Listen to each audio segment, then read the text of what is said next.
지난주 재영님께서 서비스 해주신 내용 중에 이런 말씀이 있었습니다. 어, 부시맨들은 별의 소리를 듣는다. 어, 그런데 그곳을 방문한 한 남자가 그 별의 소리를 듣지 못한다고 얘기하자 부시맨들이 아주 깊은 슬픔에 빠졌다. 이런 얘기를 해주셨는데요. 저한테는 이 얘기가 사뭇 가슴에 남는 이야기였습니다. 그래서 지난 한 주 동안 종종 이 이야기가 제 가슴에 있구나 하는 것을 발견하곤 했었는데요. 그러면서 들었던 생각이 어쩌면 우리가 원래 가지고 있었지만 잊어버리거나 잃어버린 그런 것들이 얼마나 많을까 이런 생각을 한번 해보게 됐습니다. 그리고 그 중에 하나가 바로 우주의 맥박이 우리에게 보내는 창조적 충동, 영의 충동을 이해하는 능력이지 않을까. 이런 생각을 했어요. 어, 어느 날 제 안에서 일어나는 어떤 마음들을 보게 된 계기가 있었는데요. 제가 어떤 행동을 탁 하기로 하는 순간 그런 마음이 올라오는 거예요. 제 머릿속에서. 어, 내가 이 일을 하면 이렇게 되고 저렇게 돼가지고 이런 결과가 나오겠지? 사람들이 이런 반응을 보이겠지? 뭐 이런 생각을 순간적으로 착 하면서 얼굴에 미소가 팍 퍼지는 거를 발견했어요. 그러면서 무슨 생각이 들었냐면 혹시 여러분들도 이런 비슷한 경험이 있으신가요? 네, 그때 문득 이런 질문을 스스로한테 하게 됐어요. 내가 이 행동을 하려는 진짜 이유가 뭐지? 상대방의 반응을 얻기 위한 걸까? 아니면 이 행동을 통해서 자연스럽게 드러날 무엇인가가 있기 때문에 이 행동을 하려고 하는 걸까? 그래서 이 질문을 좀 따라 들어가 보는 그런 시간이 있었습니다. 그러면서 제 안에 여러 마음들과 만나게 됐는데 보통 이제 어떤 생각이 올라오고 그 뒤에 있는 제 욕망을 만나게 될 때는 보통은 이제 여유가 있을 때는 이렇게 반응하죠. 아유, 이런 욕망이 있었어? 아이, 축복합니다. 뭐 이렇게 반응하기도 하는데 그날은 저의 그 욕망을 바라보는 게 너무 고통스러운 거예요. 아직도 이 수준이구나. 뭐 이런 자기 비난도 굉장히 많이 올라오면서 어떻게 이 정말 욕망에 시달리지 않고 살 수 있을까? 막 이런 생각들을 하다가 이런 생각을 하게 됐어요. 도대체 욕망이라는 게 왜 존재할까? 분명히 신이 있다면 쓸데없는 걸 주지 않았을 텐데 이 욕망이라는 게 왜 존재하지? 뭔가 이유가 있을 거야. 이런 생각을 막 하게 됐어요. 근데 어, 좀 재미난 상상을 한번 해보게 된 거예요. 이렇게 가정을 한번 해봤어요. 애초에 어쩌면 우리 인간에게는 욕망이라는 게 없었을 수 있다. 실시도요. 어쩌면 욕망이라는 건 인간에게 없었을 수 있다. 그런 걸 한번 이제 가정을 해보고 상상을 해본 거예요. 그래서 애초에 신적 존재로서의 우리가 이 물질 세계에 몸이라고 하는 이 지구복을 입고 딱 들어왔을 때, 그때 애초에 그 애초가 언젠지 모르겠지만 그 순간을 한번 상상을 해봤어요. 그랬을 때 이 지구복 차원에서 신적 존재로서의 어떤 창조를 하기 위한 그 우주적 전체 차원에서의 충동을 듣기 위한 하나의 어떤 사인, 시스템. 그게 바로 영의 충동이고 그 영의 충동 그 자체지 않았을까? 그때 애초에 인간이라는 게 있다고 한다면 그 애초에 인간에게 그 영의 충동. 그래서 구시맨들이 별의 소리를 듣듯이 애초에 우리는 별의 소리, 영의 충동을 듣고 그것을 물질 세계에 창조하는 그 기쁨으로 이 세상에 존재하지 않았을까? 뭐 이런 상상을 해보게 된 거예요.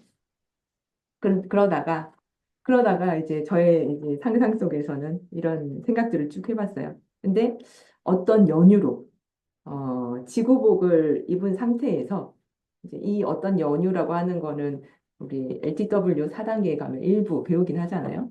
그래서 어떤 연유로 지구복을 입은 상태에서 본질적으로 우리가 누구인가 하는 것을 점점 잊어가면서 동시에 우리에게 올라오는 이 창조적인 영적 충동에 대해서도 온전히 이해해가는 것을 하지 못하는 그런 한계를 직면하게 된 게 되었다라는 생각이 들었어요. 그리고 또 어린 시절에 우리는 이런 내면에서 올라오는 영의 충동들을 마음껏 표현하다가 주변으로부터 제지를 당하거나 어떤 상처의 경험들을 하게 되잖아요. 그러면서 내가 영의 충동대로 무엇인가를 표현하는 것이 잘못된 것이야 라고 하는 어떤 왜곡된 이해들도 생겨난 것이 아닐까 이런 생각을 했습니다. 그래서 어, 그래서 우리에게 어떤 영의 충동이라는 게 있지만 이 영의 충동이라는 것이 무엇인지 애초에 배운 적도 없고 그 어떤 영의 충동과 나의 욕망을 구분하는 거에 대해서도 생각해 본 적도 없고 그렇기 때문에 우리 안에 올라오는 여러 가지 마음들에 대한 구분의 지혜가 없었을 수 있겠다 이런 생각이 들었습니다. 그리고 그 영의 충동의 일부는 우리는 영감이라고 부르는 어떤 형태였을 것 같고 또 일부는 상처와 결합되어서 욕망이란 형태로 왜곡되어서 우리 안에 있지 않을까 이런 생각을 하게 된 거죠. 사실 이 가정이 정말 맞는지는 모르겠어요. 그렇지만 제 안에서는 어떤 진실과 맞닿아 있는 어떤 느낌이 들더라고요. 그래서 이렇게 얘기해 볼 수 있을 것 같습니다.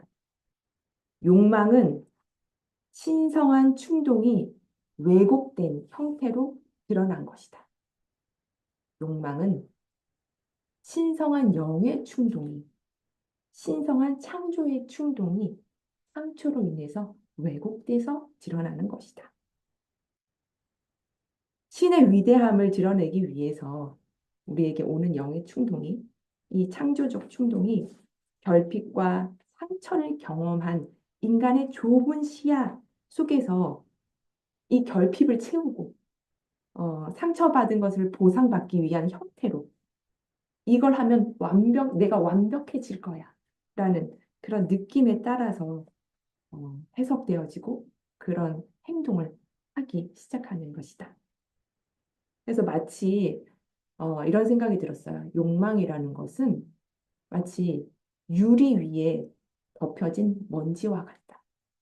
그래서 빛이 그 유리를 통과해서 이렇게 나오려고 할 때 그 덮여진 먼지로 인해서 온전히 보여지지 않듯이 이 먼지 같은 욕망 때문에 우린 영의 충동을 온전히 이해하지 못하고 있구나. 그리고 이 그 먼지를 그 빛이 그 영의 충동이 이 유리를 타고 빛이 그 유리를 타고 드러날 때 그것이 빛이 먼저 보이는 게 아니라 먼지가 먼저 보이게 되니까 우리는 욕망이라는 걸 훨씬 더 쉽게 인식할 수밖에 없구나. 그래서 영의 충동이 우리 안에 솟아오를 때 그 충동이 지나가는 과정에서 과거의 상처, 왜곡된 이해, 즉 욕망이란 먼지가 먼저 올라오는 것이 아닐까. 그래서 그 욕망이라는 것을 집착하게 되고 그 욕망에 의해서 원하는 것을 이루지 못했을 때 좌절하고 고통을 느끼게 됩니다. 하지만 욕망의 이면에는 여전히 순수한 영의 충동이 있고 이 욕망이라는 먼지를 닦아내기만 한다면 그 뒤에 창조를 위한 빛이 존재하지 않을까 이런 생각이 들더라고요. 그래서 신의 창조적 표현이 온전히 드러나기를 기다리고 있다. 이 욕망이라는 먼지 뒤에서 신의 창조적 표현은 우리를 통해서 온전히 드러나기를 기다리고 있다. 반면에 욕망이라는 것을 무조건 부정적으로 볼 필요는 없겠다 하는 생각도 들었어요. 욕망이라는 것은 오히려 그것을 통해서 우리 내면을 더 깊게 이해하게 하는 기회구나. 어떤 욕망이 올라올 때 이 욕망의 뿌리에는 무엇이 있는가? 이것이 어떤 신성한 충동과 연결되어 있는가? 이런 것들을 질문하면서 살펴보면 욕망에 무의식적으로 반응하거나 무조건 따라가거나 혹은 그것을 비난하거나 하기보다 더 높은 차원의 영의 충동을 음미하면서 순수한 창조적 에너지로 전환해 갈 수 있습니다. 그러면 이 순수한 창조적 에너지로 전환해 가는 과정은 어떻게 갈 것인가? 또 질문해 보게 되더라고요. 그래서 어떤 충동이 일어났을 때 저는 이런 조금 전에 제 머릿속에 일어났던 그 생각들을 먼저 사인으로 알아차리기로 했어요. 아, 이렇게 저렇게 하면 이런 결과가 나오고, 아, 사람들이 이렇게 반응을 하고, 그럼 나의 존재감은 이렇게 커지는 거야. 인정받는 거야. 칭찬받는 거야. 하는 그 작은 목소리를 통해서 아, 내가 영의 충동이 아니라 욕망에 의해서 움직이고 있는 거구나. 라고 알아차리자. 두 번째는 그 알아차림이 어, 비난으로 가지 않도록 해야겠다. 오히려 환영하면서 아, 알아차렸구나. 반갑다. 이렇게 하기로 했습니다. 그리고 그 욕망에 대해서 축복하는 거죠. 그런 욕망이 있었구나. 축복합니다. 하고 흘려보내기로 했습니다. 그리고 내가 그려놓은 그 그림, 그 형태, 그 결과라는 거를 내려놓는 거죠. 아, 영의 충동이라고 하는 것은 지금 이 순간에 이 방향으로 가라고 하는 충동이지 이것을 통한 최종적인 목적지는 다 온전히 모를 수 있는 거잖아요. 그래서 내가 그려놓은 결과를 내려놓는 마음. 그래서 그 영의 충동이 온전히 나를 안내할 수 있도록 어, 내려놓는 그 마음. 그래서 내가 온전히 다 알 수 없다는 것을 받아들이는 그 과정을 하기로 했습니다. 그렇게 하면 점점 결과에 대한 집착이 줄어들고 창조의 과정 자체에 집중할 수 있게 되는 거죠. 제가 오늘 아침에 여기까지 이렇게 작성을 해놓고 혼자 웃었어요. 왜냐하면 제가 저의 어제의 모습이 딱 떠오르더라고요. 제가 어제 라이프 고즈온이라는 노래를 만들어 놓고 사람들의 반응을 보고 내심 너무 실망을 했던 거예요. 뭔가 많이 불러줄 줄 알았는데, 선생님은 좀 천천히 하는 것 같다. 누군 좀 더 빨랐으면 좋겠다. 뭐, 이렇게 뭐, 다양한 방식의 반응이 있는데, 제가 애초에 기대했던 반응이랑 굉장히 차이가 있으니까, 욕망에 의해서. 그 밑에 분명 나의 영의 충동은 있었으나, 그, 그 외부에 드러나는 것은 나의 욕망이었구나. 아니, 글을 써놓고 나니까 너무 잘 보여지더라고요. 그래서 어제 집에 가면서가 아니라 어제 잠시 다른 분들한테 아, 실망스러워. 막 이렇게 얘기했던 모습들이 온전히, 온전히 떠올랐다는 것을 고백합니다. 네. 누구나 뭐 이런 실수할 수 있잖아요. 네, 실수한 저 자신을 받아들이면 더 깊은 영의 충동에 귀를 기울이도록 하겠다라는 그런 마음의 다짐으로서 말씀드립니다. 지난주 재영님 서비스에서 나의 모든 것을 다해서 하늘을 사랑한다는 것은 하늘을 향해서 나의 힘을 보태는 것이다. 그러면 이미 하늘에서 내려와 있는 손과 연결되어서 하늘과 내가 하나를 이루는 것이 된다. 이렇게 말씀하셨습니다. 그리고 그 전주 유진님 서비스에서 이렇게 얘기하셨어요. 태풍의 눈, 그 너머의 다른 차원의 고요와 조율할 수 있습니다. 별들의 고요, 찬란한 우주의 고요, 그 진동 주파수와 정렬될 수 있습니다. 빛의 주파수, 생명의 주파수에 제일 섬세하게 정렬되어 있는 사람들에게 먼저 새로운 힘이 올라옵니다. 라고 하셨어요. 하늘의 손을 잡는다. 별들의 고요와 정렬된다. 이 두 말씀이 우리가 해야 할 바에 대한 안내 말씀입니다. 우리는 신적 존재로서 총체성 안에서 내가 입은 이 지구복의 독특성을 가지고 나만의 고요한 창조를 위해서 그리고 함께 창조하기 위해서 이 땅에 왔습니다.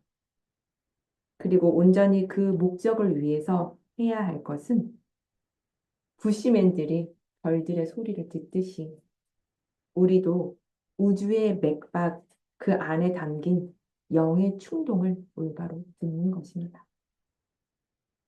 때로는 상처 입은 욕망이 우리의 눈을 가릴지라도 그것을 이해하고 품고 또 흘려보내면서 그 이면의 영의 충동을 듣고 그 순간 해야 할 바를 하는 것입니다. 그럼으로써 어제 우리 총회에서 이야기했던 라이프 고즈 온, 생명이 우리의 삶을 통해서 흐르게 하는 것, 그 생명의 영원성을 이어갈 수 있지 않을까 합니다. 네, 저희 서비스는 여기까지 하도록 하겠습니다. 감사합니다. 고맙습니다. 네.